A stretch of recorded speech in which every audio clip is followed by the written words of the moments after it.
I've been thinking about creating a vlog and doing something like this for a while, actually, but the format has been problematic as I don't want to be on screen. So you want to create a faceless YouTube channel. That's an awesome idea. I have been looking through some videos that are presented as talk-throughs, etc., and I think I now have a format I can work with. Excellent. At the moment, I'm coming up with some ideas for useful videos and getting in touch with experts on language, Quran, and things like how the nose and throat work to make sound. Once I get some positive replies, I can get to work on my ideas and make some videos. I'm thinking videos should be kept around the 10-minute mark. Do you have any tips? I'm guessing this may be a tough question without any videos to share with you, so you are fine to hold up until a later point, Masadama. Okay, so I believe this question is an amazing question.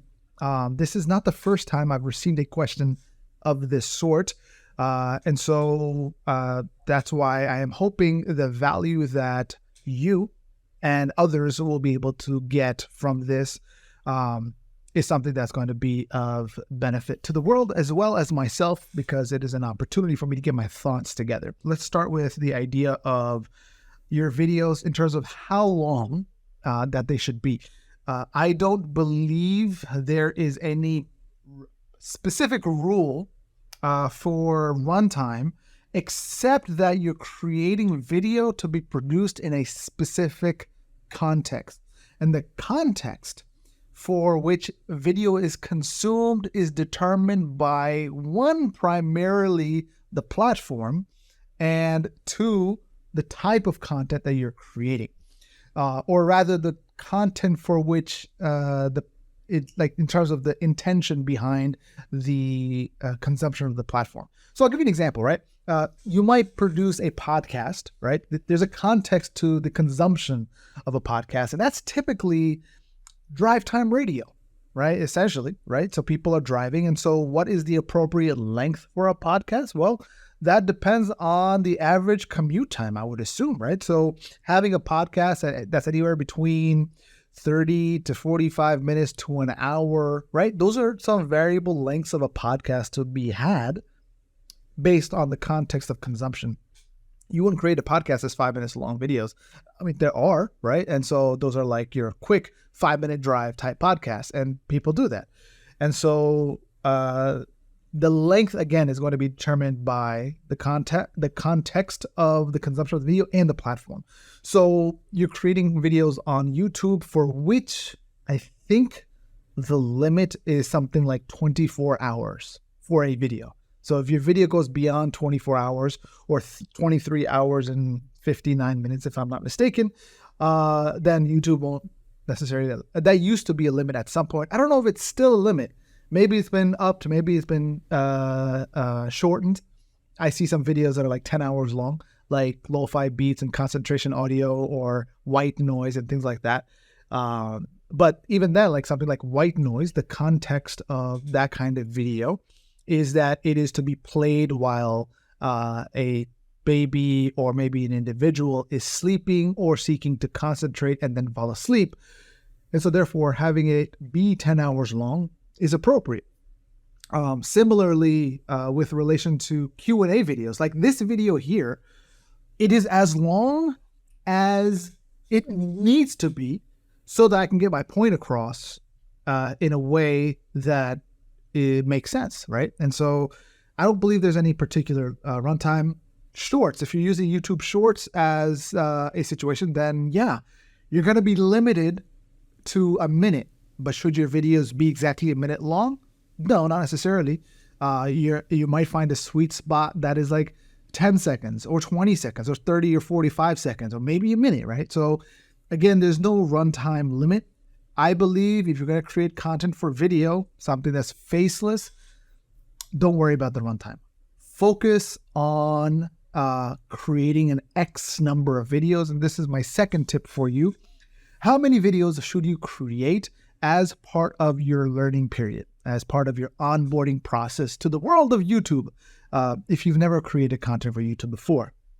And there's a number pattern that I advise others to follow. This is a great number pattern. It, in fact, is the number pattern of the Fibonacci sequence. If you're not familiar with it, Fibonacci is a mathematician, and the sequence is as follows: 1, 1, 2, 3, 5. Right? This is a great sequence of numbers to follow, and the reason I say this is that when you launch your YouTube channel, you don't want to launch your channel with just 1, 2, or 3 videos, right? You want to launch your YouTube channel with a library of videos that people can watch. Typically 5 videos, if not 8, right? Yeah, that's 8. So, and in fact, it's even advisable when you're launching a podcast that you launch the podcast with anywhere between 5 to 8 episodes.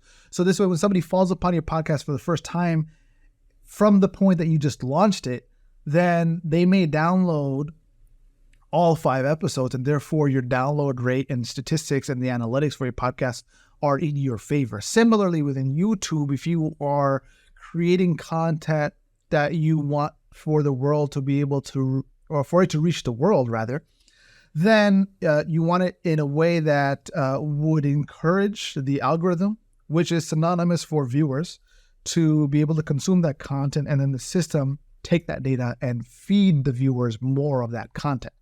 That won't happen if you have 1, 2, or 3 videos, but if you have 5 videos or 8 videos, then that will happen.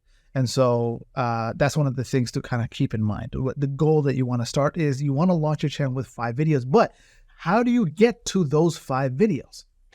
Well, produce 1 video, right? Just go ahead, press record, make that video. However you would do that video. If you've got a cell phone, go ahead and start here. Doesn't matter if you have an Android, iPhone, Samsung, whatever. Just you've got a phone that can record video that's less than 3 years old. You're ready to go. I started the content of this channel back in 2015 or 2016. I think it was on the eve of the new year of 2016. I created this channel, and the whole idea was to document creativity of sort initially, and I was just using a cell phone for the most part, and part of it was also for me to kind of learn the process of creating content from the perspective of somebody who doesn't know how to use gear like a professional camera of sort. Although I wouldn't really consider this a professional camera, but this is a camera that's more or less allows you to add lenses and things like that, which from a layman's perspective is several steps above having a cell phone. If you've got a cell phone, you can start creating content. Get yourself a little cell phone stand, because if you talk about creating a faceless YouTube video, I mean, there's so many different categories of faceless channels. 2 of the most popular types of faceless channels that is showcasing actual footage that are very, very popular are things like moto vlogs or cycling vlogs, where somebody might have like a GoPro and they stick it on their person, right? Or on their hat or something like that.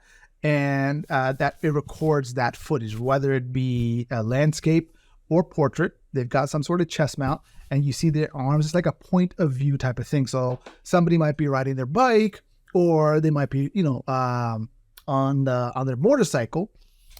Typically on a motorcycle, they'll do it with a GoPro or an Insta360 of sort, and you don't get to necessarily see them, but you get to see where they're going and their perspective. So that's one type.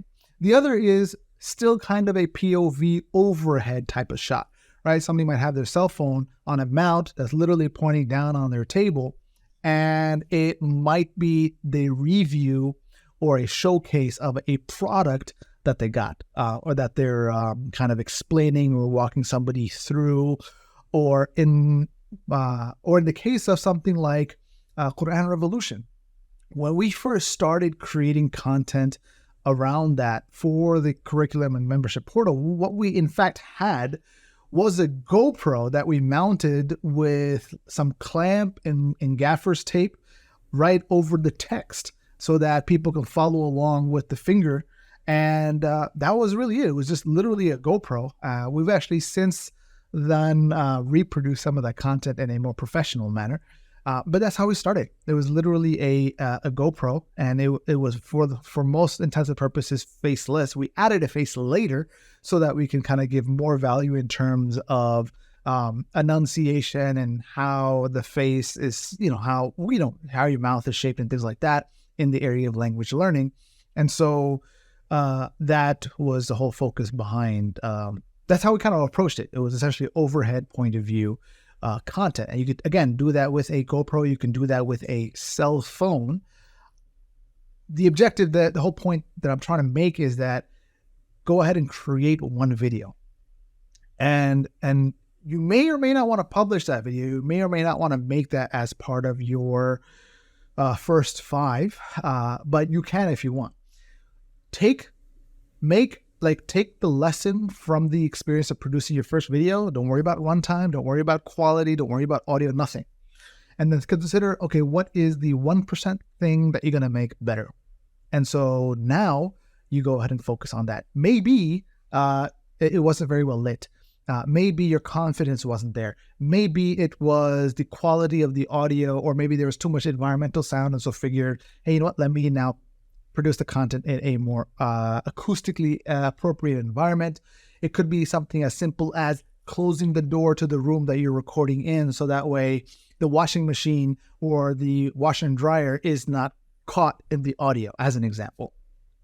For some, it might just be the air fan vent sound of the HVAC AC heating system that they have in their home or that of their computer. And so whatever that one thing is, I want you to create just one more video. Again, press record with that one improvement. This will get you to 2 videos. Now what I want you to do is, now you know how to create one video. I want you to scale it into 2 videos, or do 2 videos back to back in the same recording session, right? Now you're going to end up with 4 videos.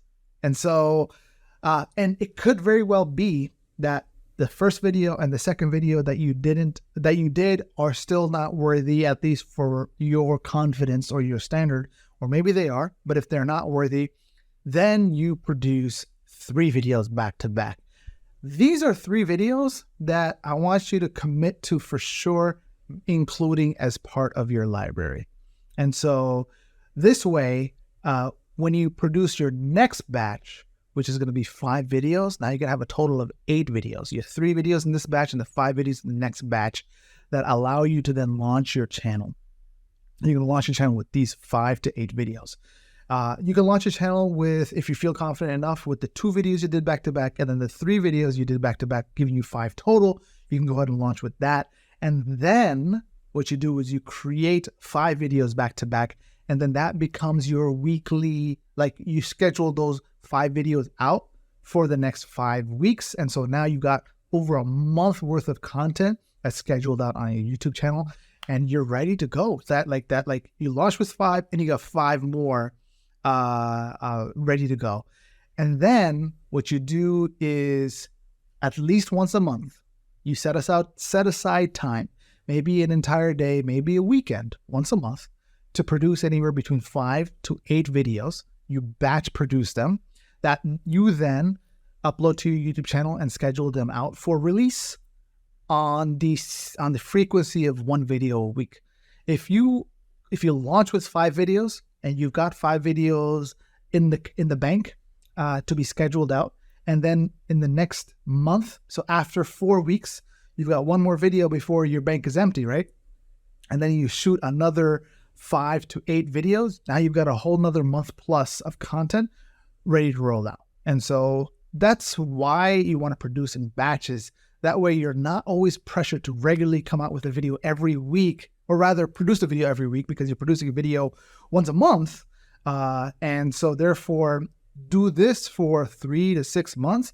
And this way, whenever you get to producing more videos in that month, you're going to already have several videos in the bank ready to go out. Do this consistently over the course of a year, and you're going to have a channel worthy of the algorithm, essentially, to put out, assuming you're focused and on brand with relation to the topic that you're covering.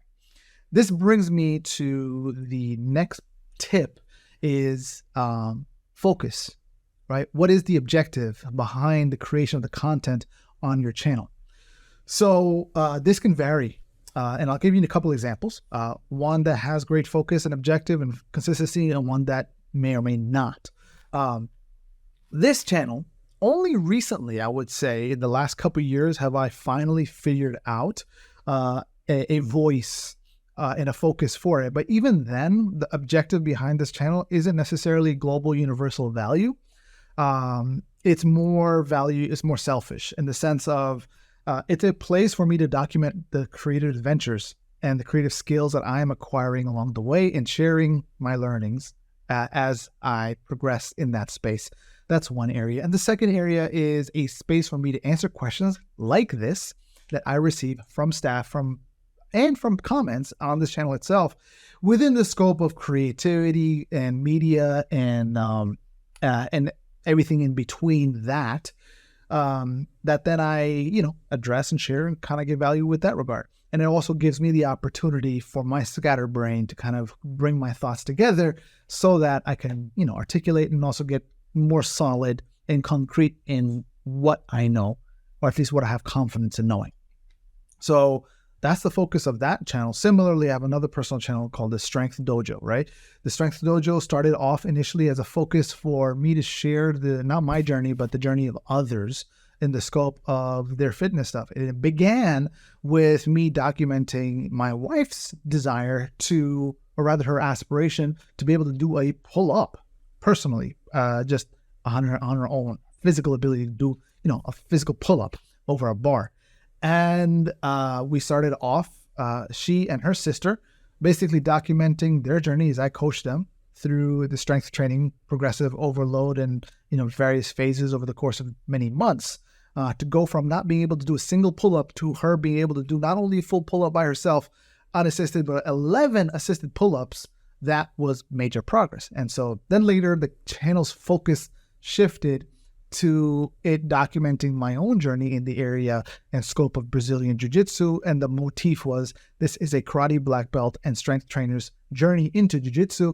And I've been doing, basically the channel has focused on that for the better part of the last, 5+ years. Now, again, even in that scope, it's not something that's of great value universally. It's great value to me because I'm documenting and showcasing, and it's allowing me to learn this specific martial art. And along the way, there are certain types of videos that have gotten traction. And I'll cover this in the other contrast, which is Quran Revolution. This is a channel that began as initially a place to document our journey for building an online learning system and academy for adults who want to be able to learn the language of Arabic so that they may better engage with the text of Arabic in the Quran specifically. And so it began like that. But then as we completed the journey of producing the online learning system and academy and the content behind it, we shifted our focus to what if the YouTube channel itself served as a place for people to be able to learn the language of Arabic, at least on a basic fundamental level, in terms of getting them to start reading. So that way, when they join the academy, when they join the fundamentals program, they can then hit the ground running in the sense of they know the vibe, they know the culture, they know the vernacular. And so when they come in, they're already at, say, level 2 to begin recitation and applying the specific rules of recitation that go beyond just being able to read the language of Arabic. And so that was essentially the focus that this channel shifted toward. And that led me through, the coaching that I received, as well as the tips and learnings that I got, to focus on 3 areas. And these are the 3 areas that if you focus any channel on, you will very likely see growth, because these 3 areas by design help communicate and share value to others more than the value that you receive, in the sense of what you gain from producing content, whether that be clarity of mind or simply attention, so that you can then leverage for whatever goals and objectives that you have. So those 3 things are you teaching specific skills? That's number 1. And in the case of Quran Revolution, it's very clearly that it is teaching the very specific skill of the rules of recitation within the scope of the language of Arabic so that they engage better with the Quran itself.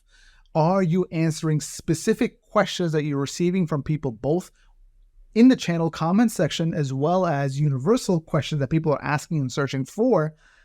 And you know these questions because you've done research in the sense of what are people asking. AskThePublic.com, I think that's a website. Even on Google, you type in what does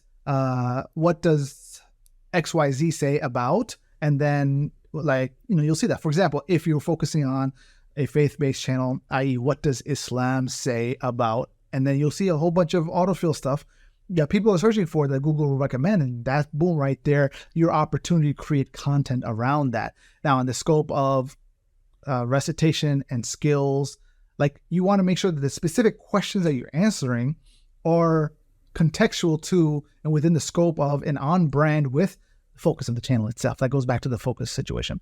And the third factor has to do with reviewing specific products. And so a good example of this as a faceless YouTube channel is the Digital Digest.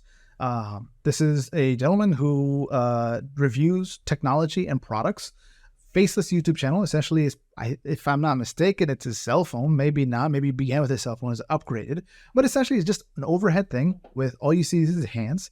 And they're just, showcasing the product, and he's talking over it as such. And so that essentially comes down to the kind of content that you're producing.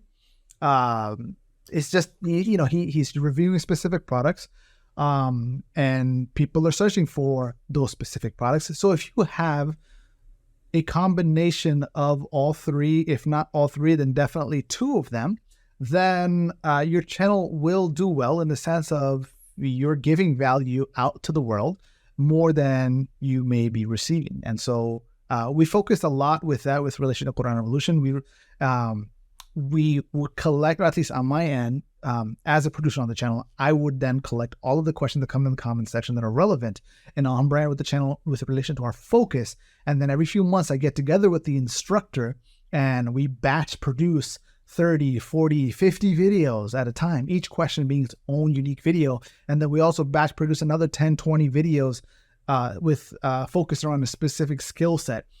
Also, not just in long form YouTube, but also in short form for shorts. But that's something that we can do. We would dedicate 4 days every few months to just do that. And so, whereas if you go back to the goal setting tip that I mentioned earlier, once a month, get with yourself and produce 5 videos or 5 to 8 videos. And that would be the equivalent of that. And so, but it goes back to what is the type of video, the category of video within the scope of the focus of your channel. Are you reviewing a specific product? Are you teaching a specific skill? And are you answering specific questions that are within the scope and brand and focus of what the channel is all about? And so that is going to allow you to grow and hopefully have a successful channel. I wanted to kind of bring forth one more bonus tip that will kind of help you along the way. With relation to production quality, right? If you've got a cell phone, like I mentioned earlier, this is all you need to start. And a great example of a case in point as inspiration is I don't want to call him a YouTuber. He's a doctor of physical therapy, Dr. Kelly Starrett. He is not only a doctor of physical therapy, he's also a CrossFit box, or CrossFit gym, aka box owner. And he started a YouTube channel where, because as a physical therapist, he would get a lot of, questions that was just like, everybody should know these are this basic fundamental stuff. And so, and he had the whole motive of everybody should be able to perform basic maintenance on themselves. They shouldn't have to come to me to whatever basic aches and pains that somebody has due to athleticism that they're engaged in. And so he started creating content right off of his cell phone. This is back in 2011, 2012, 2013. For almost 3 years, he produced 500 videos right off his iPhone. And it was cell phone quality of that time, of 10 plus years ago. And it did, although the production quality wasn't that good, the value was there. And so now over time, the production quality improved in the sense of he got better audio, he got his cell phone improved, as cell phones do. And so the content on his channel looked better but it still had tremendous amount of value because of what he was sharing.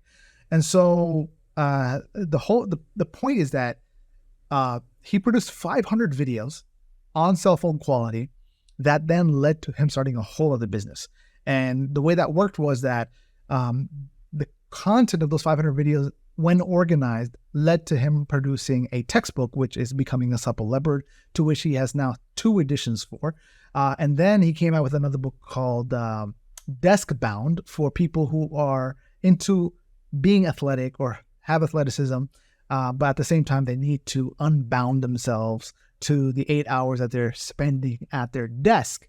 And so that, coupled with the fact that he then led him to create an online learning academy similar to Quran Revolution, which is a semester-based learning academy, but his learning academy was geared and focused towards strength trainers and coaches, so that they had the appropriate resource to help their clients with relation to mobility and recovery in the scope of athleticism and fitness.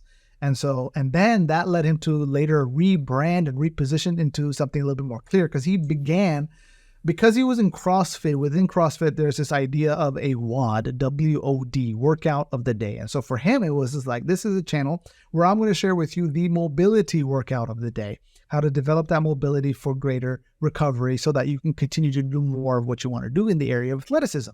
And so he created those 500 videos, but then the whole idea of like this is not about mobility. It's not about a workout of the day, but it's all about on the background of, yes, everybody should have the knowledge and tools to perform basic maintenance on themselves, but the goal is for them to always be in a ready state, right? That's what we're trying to get to. If the classic example of you're not selling somebody a drill bit. You know, when somebody goes to a hardware store, like, hey, I wanna buy a drill bit. Why? So I can make a hole in the wall, right? Like, no, you're not buying a hole in the wall. You are buying the tool to help you achieve a space that would allow you to feel a particular way, in the sense that you're creating a hole in the wall so you can put a bolt or a nail or something like that, so that you can maybe put up a picture frame or some sort of, I don't know, like a wall facade or something like that, or whatever it is. Like, you're trying to achieve a particular goal. And so in the case of Dr. Kelly Starrett and the mobility WOD, the goal wasn't mobility workout. The goal wasn't to perform basic maintenance, but the goal was to achieve a state of readiness and to be in a ready state. And so therefore he rebranded everything as the ready state. And he ended up reproducing a lot of the videos that he had done over time. But like, that was the business that led him. And it all began with him shooting on his cell phone. And that's why I'm saying, don't worry so much about production quality, except that with each batch of videos that you're producing, you just focus on getting 1% better, right? 1% better over the course of a year is going to be tremendous exponential growth over time. And so if every batch that you produce, maybe there's something that you want to improve. And that improvement could be something as simple as, closing the door because there was a washing machine or a washer and dryer running in the background and you didn't notice it because our minds are so quick and easy to tune out environmental noise. But when you play back on your phone, you're like, oh man, the AC was on or something like that. And so with each batch of videos, just improve one small, tiny thing that you will see progress over time. One tool that you may want to consider is Adobe Enhance AI. That's basically what this app, not an app, it's an online service that allows you to give you radio quality sound. So I'm going to give you an example, right? So now, assuming you're doing a faceless video with your cell phone, something that's overhead, maybe looking over on a what's it called? On a table, looking at a book or something like that. So this is a video, right? This is essentially the camera video I'm recording here, but this is the voice you would normally hear coming from your phone when your face is just like, this is like where you're, if you're doing like an overhead thing and you're kind of showing something on camera underneath, like this is the audio that would typically be captured from your cell phone. And so when you run the same audio through Adobe AI processing, and I'll kind of showcase a separate video that's a tutorial on how to record something with your phone that then is processed. But I just want to show you the end result first in terms of what you can do. And the reason I'm saying I'm not going to include it in this video is because I don't want you to focus on that right now. I'll share it with you. But what I want you to do is just focus on getting started. And this could be one of the things that you do 1% better going forward. So essentially, these are all the tips that I can share for you to get started and for you to grow and create content. But I hope this was helpful. If you have any questions, let me know down in the comments below. And if there's anything else, I will be more than happy to continue to, help in that regard. So yeah, I'll see you soon.